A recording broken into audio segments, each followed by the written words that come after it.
see anything yet, so maybe we'll save them for the end. Thank you, Tessa. You're welcome. Thank you. Our third speaker today is Katie Jones, and Katie is the manager of the Comprehensive Cancer Control Program at the Iowa Department of Public Health, and she was previously the Diabetes Primary Prevention Coordinator at IDPH. And before joining IDPH, Katie worked at Lynn County Public Health and the Iowa Cancer Consortium. Katie has a Master of Public Health from the University of Iowa. She currently lives in Des Moines with her husband, her 10-month-old daughter, and 2 cats. Great, thanks. Can you hear me? Yes. All right, and can everyone see the slide? It should say Iowa health plans work together to increase HPV vaccination and cancer screenings.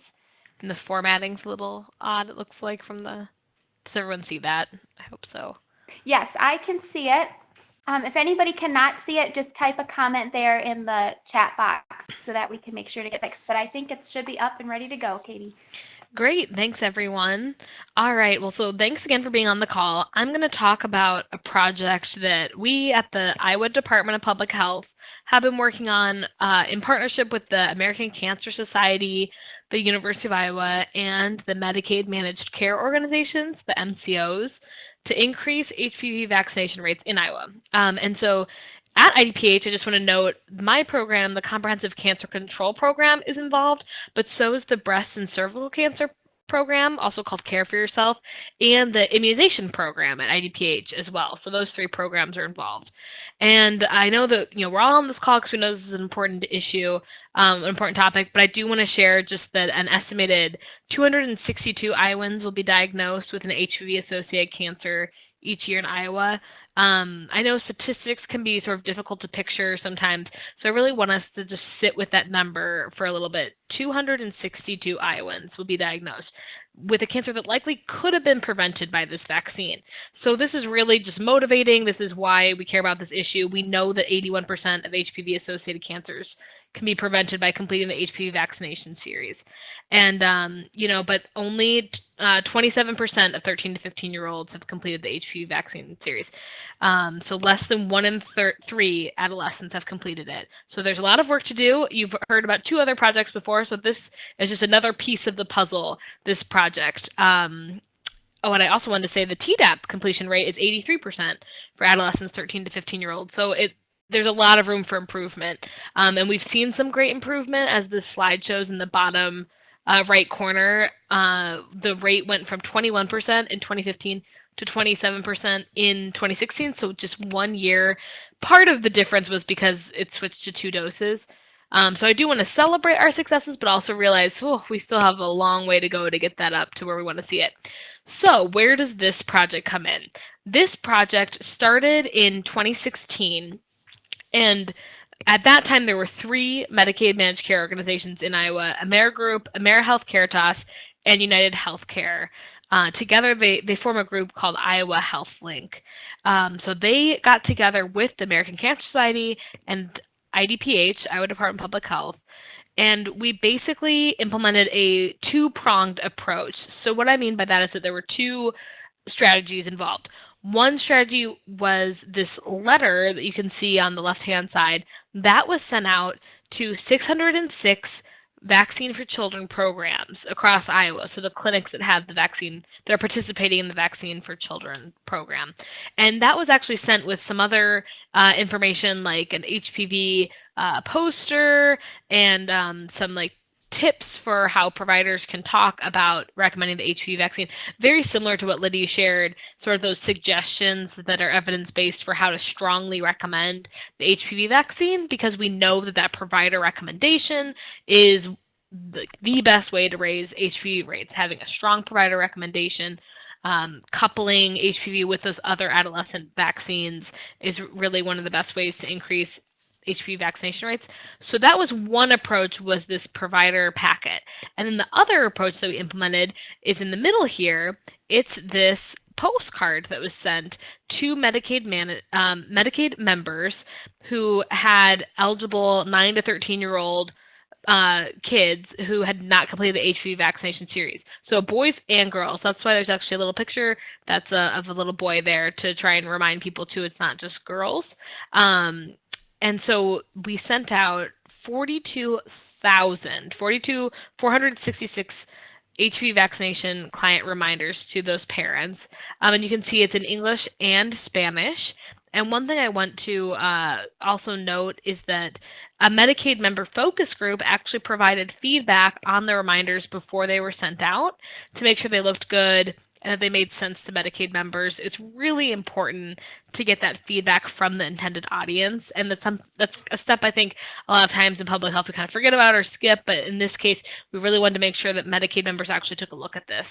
And so we sent those out, and you can see on the postcard there are multiple logos on there. So IDPH's logo was on there, Iowa HealthLink, the specific MCO's logo would be on there for whichever MCO the member was a part of, and ACS. And then with the letter, we had extra logos, so the Iowa Cancer Consortium logos on there, Iowa Academy of Family Physicians, all of the MCOs, Iowa Academy of Pediatrics, and Wellmark were on that first letter. And so that's something I just want to note too. There's actually some evidence that by co-branding it, people take it a little more seriously than if it had just been from the MCO, for example, or just from IDPH. It shows that collaboration. So those joint logos were really important to us, that co-branding. And June was selected because we know that the summer is the most common time to get the HPV vaccine with those back-to-school vaccination pushes and folks visiting the doctor before they go back to school. And the MCO data that they've shared with us actually shows that August is the most common month to get an HPV dose overall. So that's when the most doses are administered for MCO members. I also want to note that client reminders for vaccines, so a client reminder would be something like this postcard that we sent out. These are recommended by the community guide as an evidence-based intervention to increase vaccination rates based on strong evidence of effectiveness. So for me, I'm used to looking at the community guide for cancer recommendations, but they do have vaccine recommendations as well, and client reminders are one of the recommended evidence-based interventions you can do. And so we did these. We partnered with the University of Iowa College of Public Health as well. I wanted to note that partnership because we're working with them to evaluate this project. So they looked at that provider letter component and the packets and really wanted to look and see what was the effect of that component. And then we're also working with the MCOs to try and look at data with the Medicaid members to see did the postcards have an effect. So we did this in 2016, and the partnership continued, and we decided to do it again in 2017. So in 2017, we sent out 44,572 HPV vaccine client reminders, those postcards. And then we also worked together to do breast and cervical cancer screening client reminders as well. And then this is when the evaluation was conducted as well. And so the client reminders are also recommended for breast and cervical cancer, so that's part of why we did that. And I don't have the numbers on the slide, but we sent out 19,000 breast cancer screening reminders and 79,000 cervical cancer screening reminders. So, and the HPV ones were sent again in, I think it was June or July 2017 in the summer, again trying to hit that summer time period. And so the University of Iowa basically worked with the MCOs, have these positions called practice consultants, who are basically the MCO's connection to the clinics. And so the UI worked with them to administer a survey to those clinics that received the packets. And they got 218 responses, which was a response rate of about 31%, which really isn't bad for a survey. And there were 190 zip codes represented. Most of the respondents were clinic managers or nurses who had been asked by then they were asked by those MCO practice consultants if they remembered receiving the packets, because it was a few months later, what was done with the packet, and then also just a few questions about HPV vaccination efforts in their clinic. So about almost 60%, 58.5%, said the HPV vaccine is a current QI focus for their clinics. So I was really pleased to see that. That shows that for about 60% of those clinics, HPV vaccination was a current focus of theirs for quality improvement. So that was really encouraging to see. Both said that they were somewhat or extremely likely to increase HPV vaccination promotion within the next 6 months. So that was good to see too. And then we were hoping, that this packet could help with their efforts. And it was just very great to see that so many, such a high proportion, were already wanting to work on HPV promotion. Respondents identified some concrete actions they had taken after receiving the provider packet materials. For example, many of them discussed it at clinic meetings, incorporated it into their education efforts for their patients. And we also got some really useful qualitative feedback from those MCO practice consultants about perceived barriers from the clinic's perspective about why HPV vaccination completion rates were so low. So some of the things we heard, and I think this is echoed, Tessa, and some of the work that you guys have done too, and also Liddy with some of the work that some of the feedback we've gotten from providers at those educational meetings, is that there's just a challenge in getting patients back for that second dose. Obviously, going from 3 to 2 for the younger kiddos really has helped a lot in those completion rates, but there's still a challenge of getting folks back in for that second dose, and there are still parental concerns and the perception of parental concerns. So I think that, and I think there is still a gap for some of the clinics in terms of how to deal with those parental concerns. And that's where the piece that Liddy was doing with the education and sharing those evidence-based sort of responses really helps address that. And so it's interesting to be hearing that perspective from the clinics directly. And so, we know that that provider recommendation, when done in that specific way, really helps. So we're trying to encourage that same messaging also through the MCOs. So they're kind of hearing it from ACS, they're hearing it from IDH, they're hearing it from the MCOs, and we're hoping that can help change the tide. So again, I just want to echo that there's been a lot of good news in terms of the rate is increasing. We're going in the right direction, but we still have got a lot of work to do. So this year, IDPH, the American Cancer Society, and the University of Iowa are still working with, now there's 2 MCOs since AmeriHealthCare left Iowa, so now it's just United Healthcare and AmeriGroup, so we're still working with them, but things are a little different. The MCOs are interested in going in a different direction than the client reminders, since we've done the client reminders 2 years in a row. We are still working on sending out some HPV client reminders, about 2,000 for United Healthcare members. It's a lot less just because of the change of the 2 doses, and it's only for United Healthcare. But we are working on, okay, what else can we do, especially hearing about the University of Iowa's project that Tessa and the Iowa Cancer Consortium are working on, that Tessa presented on. What can we do to maybe pilot a project that would, for example, work with schools to help promote the HPV vaccine as a back-to-school thing, and then also maybe partnering with flu clinics to provide flu shots, but also get that second dose of HPV. We're in the very early stages right now of this. We're just sort of trying to figure out what our next steps are, what the next direction we want to go in, instead of just kind of doing the same thing over and over again. Like, we don't want to send provider packets every year, and even the reminders, the MCOs already send out an annual reminder to all their members that lists sort of everything that's recommended for them to do, not just vaccines, but also testing that they should be getting done, things like that. So they are already doing that. So we're just sort of at this next phase. But we're really grateful for the great partnership that we have with the MCOs, and we're looking forward to continuing our partnership moving forward. And it's really just a great example of a collaborative project. And so with that, that was everything that I had. I know I'm done a few minutes early too, so if anyone has any questions, I'd love to answer them or discuss more about this.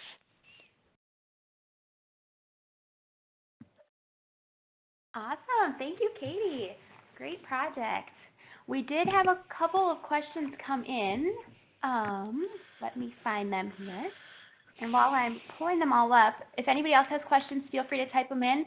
And we do have some extra time, so if there's anybody else from Iowa that wanted to talk a little bit about some of the work that you're doing, just put a little message there in the chat box, and then I'll be happy to unmute you so that you can talk, because I know there's lots of awesome things happening in Iowa. Sorry, bear with me. I got to look in a couple different spots here. Okay, first question. And this is kind of a question for all three of you, so I'll unmute all of you, and whoever wants to jump in to answer, feel free. Are there any unusual resources or surprise partnerships that have been beneficial to your efforts?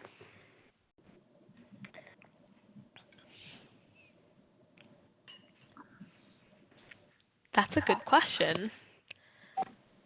Would you repeat that question? Sure. Have there been any unusual resources you found or any surprise partnerships that have been beneficial to your work in this area?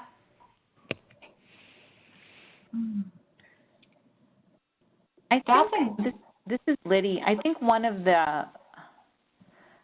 it was a partnership, but I think it was a wonderful added surprise benefit. It was the connection with the Des Moines University, with the young students and the residents and the researchers. So when we began our project with really addressing the communication aspect of stronger recommendation, we included the DMU students or DMU, but we never really had it. We were pleasantly surprised with how the university just latched onto this project, and we've already now got requests for more trainings for this year and in 2019 to come back and actually have physicians teach the students this communication technique, the bundled approach. So I think sometimes when we have projects, we have to be really open to how some of those surprise partners might really kind of end up being a leader in the next phase of our work. Great. That's awesome. Tessa or Katie, anything come to mind for you? Well, I think for us, this is Katie, when we initially were trying to work with the MCOs, I think we kind of thought, this might be, difficult to get a hold of them or something. And it was also a period of transition of switching over to private Medicaid management. But it's really been a great partnership, and so I think that's been really nice that we have a great partnership with the two MCOs. And so, I think I would just share that. I don't know, Tessa, if you have anything to add. This is Tessa. I don't know if I would say unusual or unique, but I would say that we've really had great benefit from getting feedback from our HPV work group. I would say the most important thing, and I guess the most beneficial thing they've been able to help us with, is make contacts in our counties that we're focusing on. And I think we'll probably see some more unique partnerships stem out of once we get to the end of the project and we're actually doing some dissemination. I think that'll be interesting to see who we can connect with and work to develop some interventions. Super. Thank you. This next question is for Liddy. Was there an increase in HPV vaccination rates at Mercy and Unity after Dr. Brewer's provider education? That's a very good question, and the answer is no. We have not. I think what Dr. Brewer did was really create the spark and interest and really kind of focus these systems on that they do have a problem and that our rates are very low. And so the program itself, I don't believe actually, made those rates jump. What I felt like what he did was create the buzz and was able to get the attention of physicians in Des Moines in the clinics and bringing them together. And so what we feel, and I think that's where it goes back to Dr. McCoy's quote, is that, yes, it was a great program. We got a lot of interest, but the work now is what is beginning now, where we're going to roll our sleeves up. And the next phase is that the physicians are going to go through the more training through Dr. Brewer, because he has online training, and it's going to be train the trainer. And then they've committed now this year that they will take this communication, evidence-based way of bundling up a recommendation, and they will then go into their clinics and teach this technique. And so we hope that our plan is we've got our baseline rates that are pulled for both Unity Point and Mercy, that we will begin to start seeing that process of rates increasing.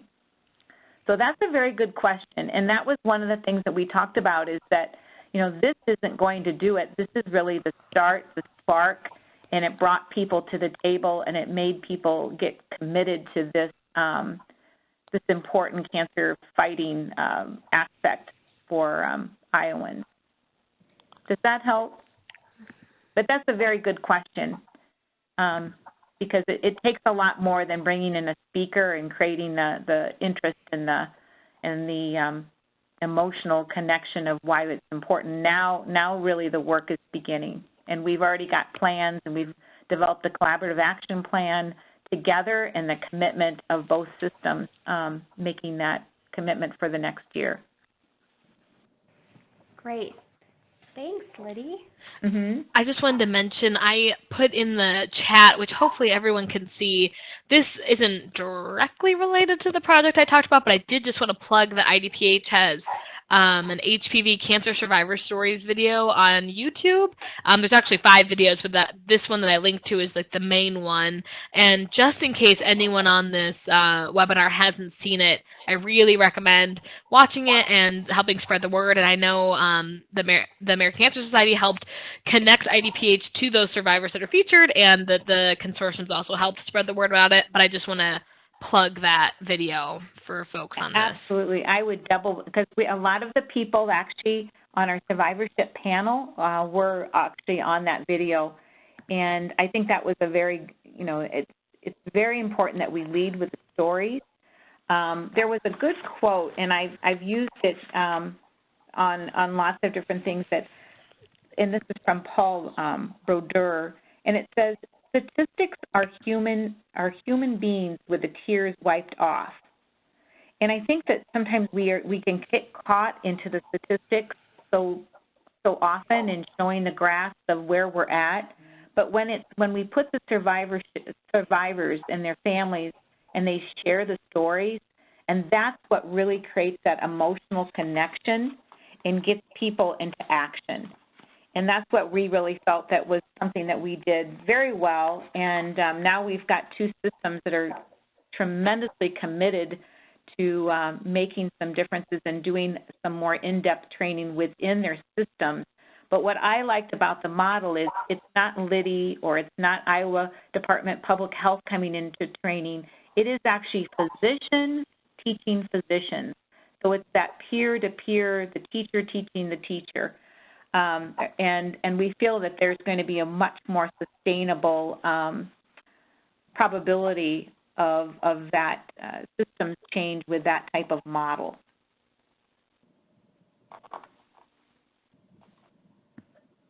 Great, thank you. We have a bunch of questions that came in now. So this next question is for Katie.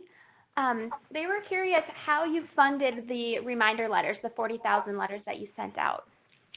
Yeah, so it was a mix of the breast and cervical cancer program through their CDC funding, if I remember correctly, and then also some of the comprehensive cancer control program funding, which is also from the CDC, was used as well. So yeah, we each have grants from the CDC. Great, thank you. Another question I think that could apply to any of you. Did IO conduct any focus groups to identify opposition for the HPV vaccine in the general population? Well, this is Katie. We haven't done any focus groups, and Liddy, definitely feel free to jump in. Tessa, if you guys have done focus groups too, just jump in. But I know that Dr. Brewer's research has shown, at least from his presentation, Liddy, correct me if I'm misremembering this, but I remember him basically saying that nationally, at least, there's a very small percentage of people, like 1%, that just aren't going to get vaccines, and you can't really change their mind usually, and so there's no real evidence of how you can change their minds, but that's a very small portion. A lot of folks, something like, I think he said, maybe 10% of parents, they might have a question or two about the HPV vaccine, but if you're able to answer it very short, succinctly, get to the heart of what they're asking about, they will still get the vaccine as long as they have that strong provider recommendation. And then the other percentage of parents actually are fine with the HPV vaccine, especially if it's that strong recommendation. So instead of saying, oh, we have 2 required vaccines and 1 optional one, then they're like, well, why is it optional? So it's just, I have 3 recommended vaccinations, boom, boom, boom, a vaccine for HPV cancers. Do you have any questions? If they do have questions, usually they just literally just want their question answered, and then they'll still do it, is what he's found in his research. Absolutely, Tess. You're absolutely right. And I think Dr. Noel Brewer has shared that the anti-vaxxers that are very loud out there in the internet and small groups, they're very loud. They have a misperception that they're a large group, but it's less than 2% of the population. And that we have not, I'm not sure about actual focus groups. I think there's been enough national and state level surveys of parents and families, but once again, the number one reason, and they're all about 15% of the reasons, is lack of knowledge, not needed or necessary, safety concerns, and then once again, very strong not recommended, or then there's the population of parents that think their children are not sexually active. So I think it still goes back to a lot of families will still listen to what the physician has to say and the recommendations. So that truly is the focus on the physician, the recommendation, and making sure that they're trained in those skills and knowing how to bundle the approach up, but then also how to deal with the occasional questions that come up with parents. And that's where we're seeing really the needle moving, to really focus on the physician in the clinic and making system changes. And to add on to that, this is Tessa, I think that that's one area that we really want to emphasize to providers, as Katie, like you mentioned, there isn't I think providers might be, fearing that confrontation, and I think letting them know that as long as you're providing a strong recommendation, most of the time, even with some questions asked, parents are going to be receptive to the vaccine. So helping them get out of that mindset of, I'm anticipating pushback, but having that conversation, not anticipating pushback, and bundling just like we've talked about. Mm-hmm. Great, thank you. We're going to do one more question, and then we do have someone else that would like to talk a little bit about some of the work that's been happening in her area.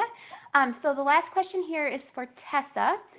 Have you reached out to school athletic departments or had any conversations with them? This was suggested in Wisconsin, and she's wondering if you've done that in Iowa at all. Yeah, so we have not, for this research project, we have not reached out to athletic departments. Our main reach out that we've done with the schools have been the school nurses. But yeah, that's short answer. We have not done that. Okay, thank you. So speaking of school nurses, Zoe Schaefer wanted to talk a little bit about her local pediatric clinic partnering with 3 of their school-based healthcare clinics. So I'm going to attempt to unmute Zoe. One moment here.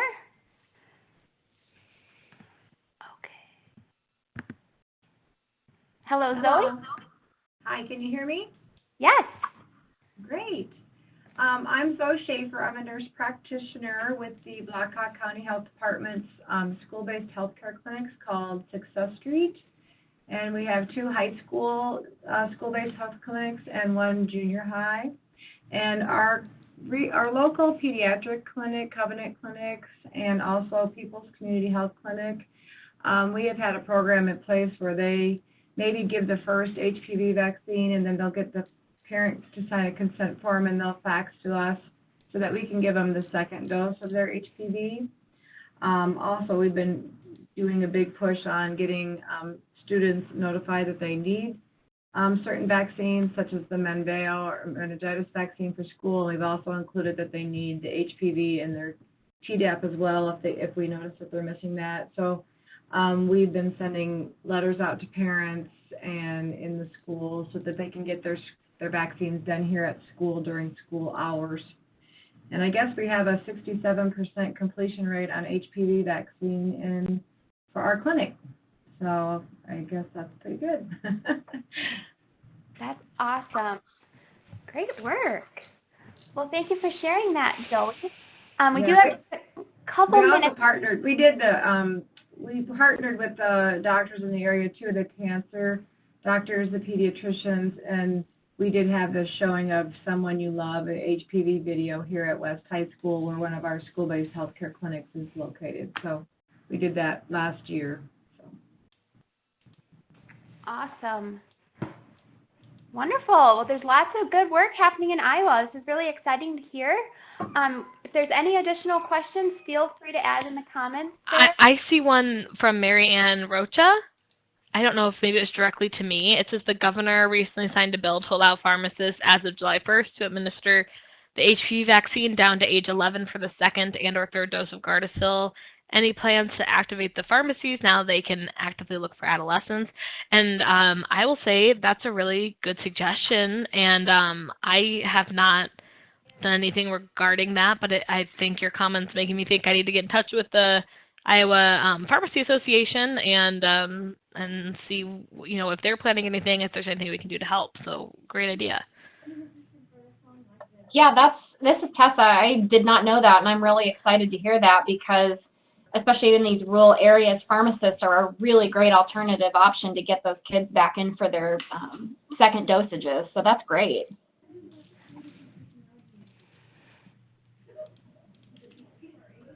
Wonderful. Well, thank you to all of our speakers and everyone who shared today and all of the great questions. It made for good conversation, so I appreciate all of that.